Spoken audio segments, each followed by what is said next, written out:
Bea Kamal Kanwar Online TV kajan gwasme bana ler bana jeling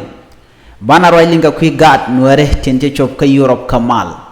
shikamenen yena magatura shiga nuare shiga chobre wech ka Europe Kamal jen ler dan ban linga jan gwasme mi jiram jedit ka jan channel ma gore bi nyane ko ken ki bi subscribe ko bi aler ko ken bien ko la linga tung nas chala da gan nuare tente chobre wech ka Europe no shine shub Kamal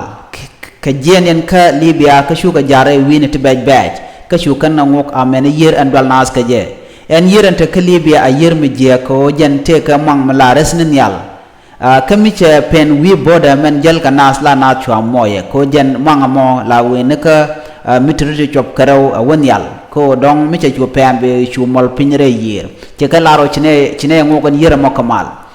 kan gat nuertin chup tin chupon tong mi che kan la no chop ko jen manen badak kan werti jen mana badak siga chup kel kan diare we ke Europe en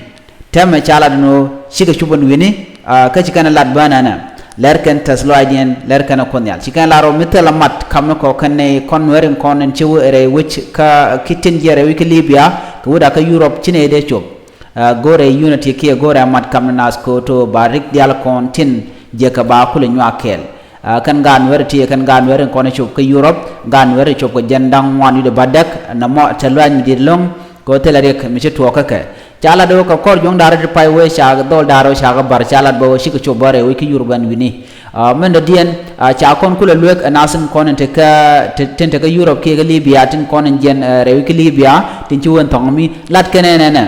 kene men de ne larye mitera mo goro be ben a goro jen bete tung wande be pel ko en gwas mi te na to ko kana ci ke mengai kono no ka kor ga de dan carame laran nuer chay nak tin tong mi warame dan ne naga wa dol Darfur ke Sudan awa Sudani ko kana ko kanne kontin ne di char chagularo jin men bunga jone timat kan katab kimat kan ka kwang kada to yer kan nat ke la kan ti jek chere ru lo la kan kala let ko de yede bak jin mi chubon wini chogoro jin chu to che isi chub gwa da dan gwa de tik der kan tan gore je biro du tit ko ngoda bade yede bada kane to na me ler mi chala do mu bi tong mi gore jin bitin ko na chala let ketin ko na gorga de lalet be ke chulat ke lo den ko cha goro bete ke yera mi jien ka jien re we ke Libya ko de ko Europe na me jen ler dani nga jen gwasame gat ko na chop ko jen dang wani do badak ci ko chubre we ke Europe a jeler dana de yen linga jen gwasame biata Kamal ko goro be nyangane ko ken bye bye